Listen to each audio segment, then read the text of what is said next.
Hello student, कैसे हो आप लोग। स्टूडेंट, आज की इस वीडियो में हम बात करने वाले हैं क्लास 12 शिक्षा शास्त्र के मोस्ट इंपॉर्टेंट वीवीआई क्वेश्चन के बारे में। वीवीआई क्वेश्चन जो है आपके बोर्ड एग्जाम के लिए बहुत ही ज़्यादा महत्वपूर्ण है, तो वीडियो को आप लास्ट तक जरूर देखिएगा। चैनल पर है तो चैनल को सब्सक्राइब कर लीजिएगा, वीडियो को लाइक कीजिएगा, शेयर जरूर कीजिएगा। चलिए स्टार्ट करते हैं आज का ये वीडियो। इसमें हम 20 most important VVI question with answer लेकर आए जो आपके बोर्ड एग्जाम के लिए बहुत ही ज़्यादा महत्वपूर्ण है। 100 मार्क्स का आपको पता होगा, जो क्लास 12 के छात्र होंगे एनसीईआरटी बुक से पढ़ते होंगे तो उन्हें पता होगा 100 मार्क्स का उनका बोर्ड एग्जाम में पेपर पूछा जाता है। तो शिक्षा शास्त्र में आज हम 20 ऑब्जेक्टिव क्वेश्चन को लेकर आए हैं। तो चलिए स्टार्ट करते हैं वीडियो, उसी के बारे में हम समझते हैं। देखिए, पहला प्रश्न है आपका, जो शिक्षा शास्त्र के स्टूडेंट है, पहला उनका प्रश्न है, देख सकते हैं, बौद्ध धर्म के प्रवर्तक कौन थे। यदि आप इसको टेस्ट के हिसाब से भी आप ले सकते हैं, यानी इसको एक टेस्ट के रूप में भी आप ले सकते हैं। यदि आपने जितना भी आपने अभी तक तैयारी की है उसमें से दोस्तों ये पूरे बुक का, यानी जो पूरे बुक का 20 ऑब्जेक्टिव क्वेश्चन है, हर चैप्टर से 2 से 3 प्रश्न लिया गया है।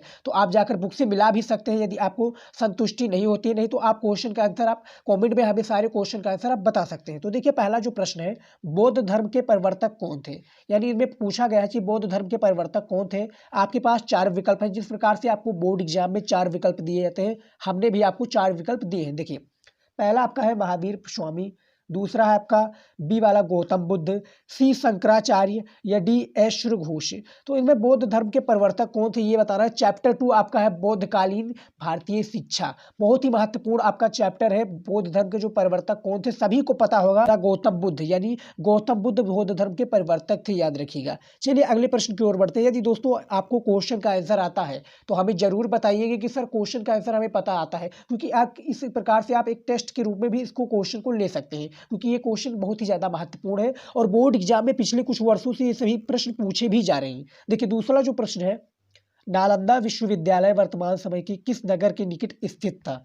यानी जो नालंदा विश्वविद्यालय है वो वर्तमान समय के किस नगर के जो निकट है स्थित था। ए है आपका पटना, बी रांची, सी आगरा या डी कोलकाता। तो दूसरा जो प्रश्न है इनमें से ए हो जाएगा पटना। जो नालंदा विश्वविद्यालय बेसिकली विश्वविद्यालय नालंदा वो पटना में स्थित है, बिहार के पटना में। चलिए अगले प्रश्न की ओर बढ़ते हैं। सभी प्रश्न बहुत ही ज़्यादा इंपॉर्टेंट है आपके लिए। वीडियो को एक बार शेयर जरूर कीजिएगा अपने दोस्तों के साथ, ताकि उन्हें भी बोर्ड एग्जाम में हेल्प हो सके। ये शिक्षा शास्त्र के जो क्लास 12 यूपी बोर्ड एग्जाम के छात्र हैं, यूपी बोर्ड एग्जाम देना चाहते हैं, और इनका जो क्लास 12 शिक्षा शास्त्र के स्टूडेंट है, यानी शिक्षा शास्त्र जो मनोविज्ञान है, दोनों इनमें एक ही रहता है 50-50 मार्क्स का। तो पूर्ण रूप से हम तैयारी जबरदस्त करा रहे हो। क्लास 12 के जो छात्र हैं सभी के विषय की हमारे चैनल पर पूर्ण रूप से तैयारी कराई जा रही है। बस आप चैनल को सब्सक्राइब कर लीजिएगा, बेल आइकन को जरूर प्रेस कर लीजिए, ताकि हमारी जो नई नई वीडियो आए आपकी बोर्ड एग्जाम के लिए सभी वीडियो आप देख पाए पहले। तो देखिए, जो तीसरा प्रश्न है कि बौद्धकालीन शिक्षा में किस संस्कार के पश्चात बालक को श्रमण कहा जाता था। यानी जो बौद्धकालीन शिक्षा के संस्कार के पश्चात, यानी जब बौद्धकालीन में शिक्षा ग्रहण बालक जाता था करने, तो वहां पर एक संस्कार होता था जो कि संस्कार कराया था, उसको श्रमण कहा जाता था। तो ए है आपका प्रवज्जा, बी उपसंपदा, सी उपनयन या डी समाप्रवर्तन समावर्तन। तो इनमें जो तीसरा का जो आपका सही विकल्प हो जाएगा, इनमें से तीसरे प्रश्न का बी हो जाएगा उपसंपदा, आपका राइट आंसर हो जाएगा तीसरा नंबर प्रश्न का। चलिए अगले प्रश्न की ओर बढ़ते हैं। आपका चौथा प्रश्न देख सकते हैं, मध्यकालीन शिक्षा का माध्यम कौन सी भाषा थी। बहुत ही महत्वपूर्ण ये प्रश्न है आपका। वीडियो को लाइक जरूर कीजिएगा इसी बात पर, क्योंकि हम पूर्ण रूप से आपके लिए बहुत ही ज़्यादा मेहनत कर रहे हैं इसलिए कि आप बोर्ड एग्जाम में काफ़ी अच्छे मार्क ला पाए। आप भी मेहनत कीजिए, क्योंकि आपका बोर्ड एग्जाम है और आपको सीरियस रहना चाहिए। सीरियस इसलिए रहना चाहिए ताकि आप बोर्ड एग्जाम की अच्छे से तैयारी कर पाएँ और बोर्ड एग्जाम में सभी इंपॉर्टेंट क्वेश्चन को अटेंड कर पाए, बोर्ड एग्जाम में काफ़ी अच्छे स्कोर कर पाए। तो देखिए, जो चौथा आपका प्रश्न है, 4 नंबर प्रश्न है, मध्यकालीन शिक्षा का माध्यम कौन सी भाषा थी। तो इनमें से चौथा का सी हो जाएगा अरबी फारसी। यानी जो अरबी फारसी है, मुस्लिम कालीन ये पूरा शिक्षा माध्यम था, तो अरबी फारसी उसमें पढ़ाया जाता था।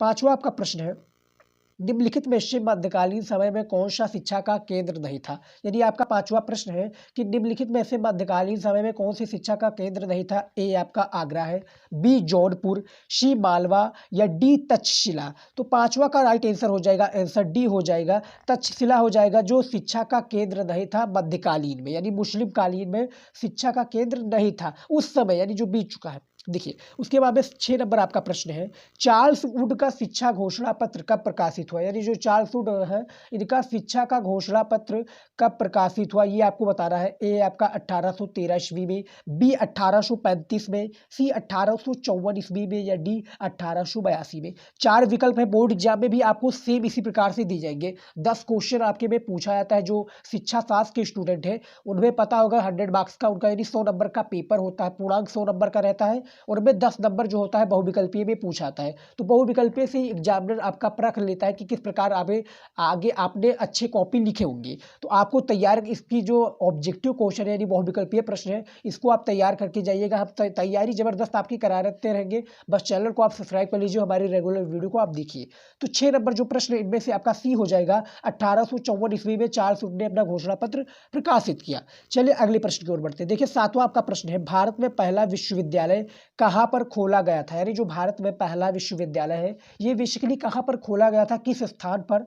तो 7वें का हो जाएगा आपका ए, कोलकाता में। यानी कोलकाता में भारत का पहला विश्वविद्यालय। नालंदा विश्वविद्यालय पूछा जाए दोस्तों तो आपका बिहार के पटना में हो जाएगा, लेकिन इसमें पूछा गया तो यहाँ पर आपका कोलकाता में हो जाएगा। यहाँ पर बात हो रही है भारत में पहला विश्वविद्यालय, वहाँ पर बात हो रही थी कि नालंदा विश्वविद्यालय। तो दोनों में काफ़ी डिफरेंस है, काफ़ी स्टूडेंट गलत कर देते हैं, तो मैं इसीलिए बता रहा हूँ। देखिए अगला प्रश्न है आपका 8वां प्रश्न है, भारत में अंग्रेजी शिक्षा का आरंभ हुआ था। यानी जो भारत में अंग्रेजी शिक्षा का आरंभ हुआ था ये कब हुआ था?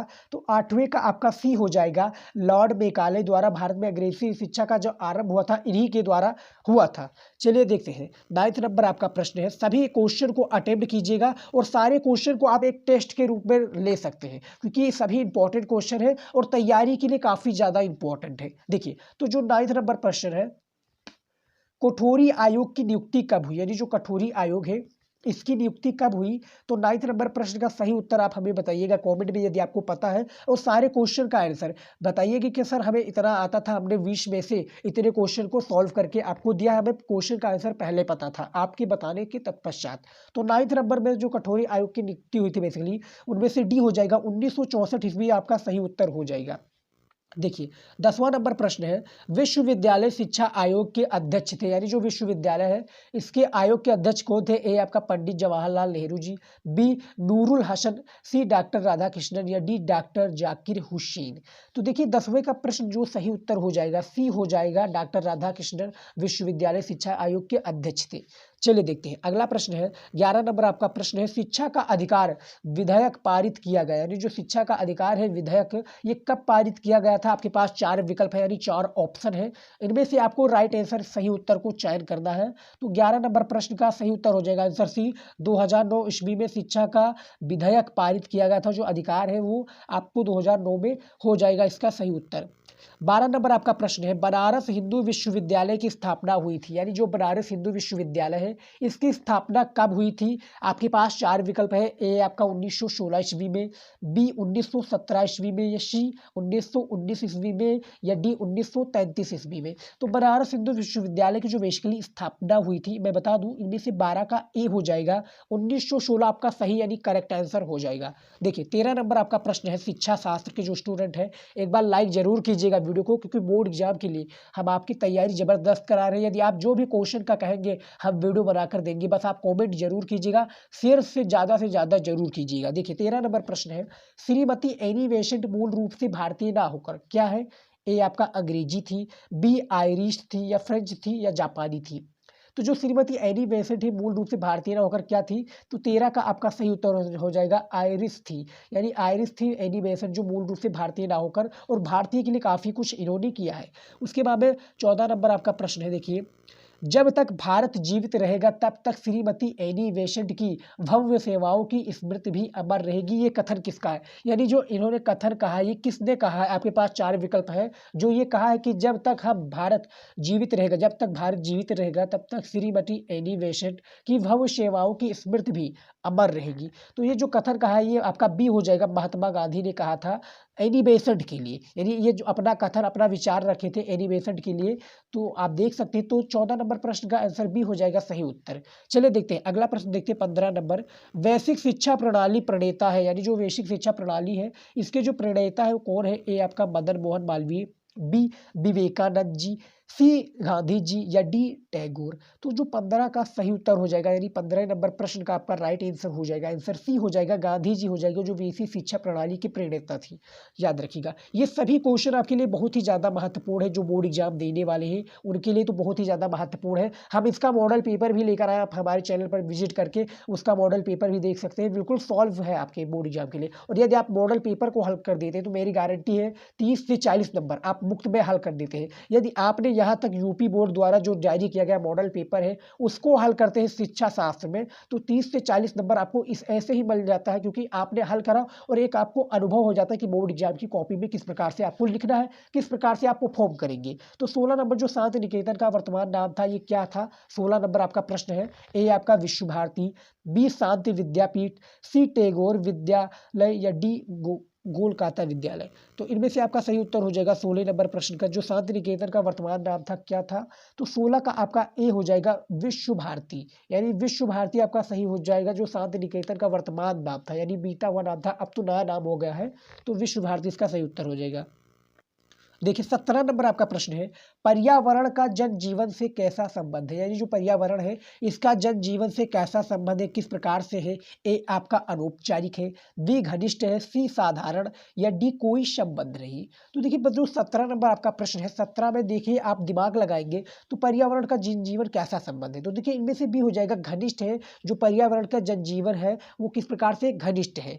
मानव के रूप में, तो मानव तो इसका जो दुरुपयोग तो कर ही रहे हैं, तो इसका जो 17 नंबर का प्रश्न का सही उत्तर है इसमें से बी हो जाएगा, घनिष्ठ। देखिए 18 नंबर आपका प्रश्न है, आधुनिक वैज्ञानिक युग में विश्व की गंभीर समस्या है, यानी जो आधुनिक वैज्ञानिक युग है इसमें जो विश्व की गंभीर समस्या है वो क्या है? ए आपका भिक्षावृत्ति, बी निर्धनता, सी पर्यावरण प्रदूषण या डी बेरोजगारी? तो जो आधुनिक वैज्ञानिक युग में विश्व की गंभीर जो समस्या है इनमें से अब मैं बता दूं, इनमें से 18 का सी हो जाएगा, पर्यावरण प्रदूषण। यानी पर्यावरण प्रदूषण दिन ब दिन बढ़ते ही जा रहे हैं और इससे जो हमारी इन्वायरमेंट है, जो हमारी पृथ्वी है, इस पर काफ़ी क्षति पहुंचती है, यानी इस पर काफ़ी नुकसान होता है और आने वाले समय में इसका जो मानव को सामना करना पड़ता, पर्यावरण प्रदूषण का सामना करना पड़ेगा मानव को, तो जल्द से जल्द इसको रोकना चाहिए। तो इसमें जो 18 नंबर प्रश्न इसमें से सी हो जाएगा आपका सही उत्तर। देखिए अगले प्रश्न की ओर बढ़ते हैं। 9th नंबर आपका प्रश्न देख सकते हैं, 9th नंबर क्या है? देखिए ध्वनि प्रदूषण निम्न में से किस संवेदी अंग से होता है? यानी जो ध्वनि प्रदूषण है निम्न में से किस संवेदी अंग से होता है? ए है आपका नाक से,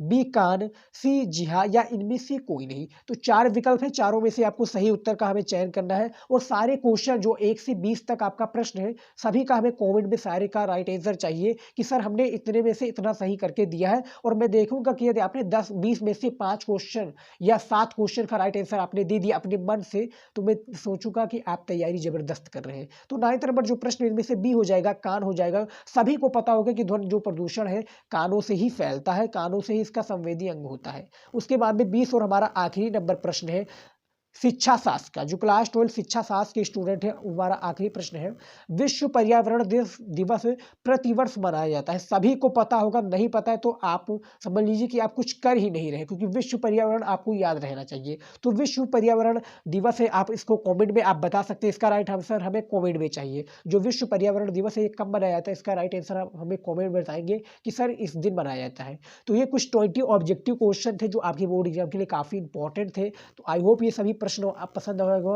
वीडियो को लाइक कीजिएगा, शेयर जरूर कीजिएगा, और चैनल को नए हैं तो चैनल को सब्सक्राइब कर लीजिए, क्योंकि हम बोर्ड एग्जाम की तैयारी हो, चाहे इकोनॉमिक्स की हो, हिस्ट्री का हो, पॉलिटिकल साइंस का हो, जियोग्राफी का हो, सोशियोलॉजी का हो, या शिक्षा शास्त्र का हो, होम साइंस का हो, हिंदी का हो, इंग्लिश का हो, सभी का हम पूर्ण रूप से तैयारी करा रहे हैं।